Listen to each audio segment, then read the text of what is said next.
Hi, இது வந்து பாப்பாவோட ஸ்கூலில் வந்து செஞ்சது பாருங்கள். குட்டி பேர்டு, அப்புறம் அம்மா பேர்டு, அப்புறம் எக்ஸு, அதெல்லாம் எக்ஸு. இது ஃபஸ்ட்டே ஆல்ரெடி ஒரு வீடியோ வந்திருக்கும், அதில் குட்டி பேர்டு இல்லாமல் இருக்கும். பாப்பா வந்து நேற்று குட்டி பேர்டெல்லாம் செஞ்சு அப்புறம் அதுக்கு டெக்கரேஷன்லாம் பண்ணாங்க பாருங்கள். குட்டி பேர்டு பாருங்கள், இந்த ப்ளூ கலரில் இருக்கு இல்லையா, அது நேற்று செஞ்சது தான்.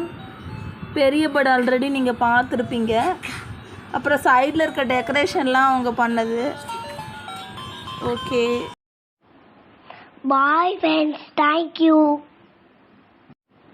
லைக் பண்ணுங்கள், ஷேர் பண்ணுங்கள்.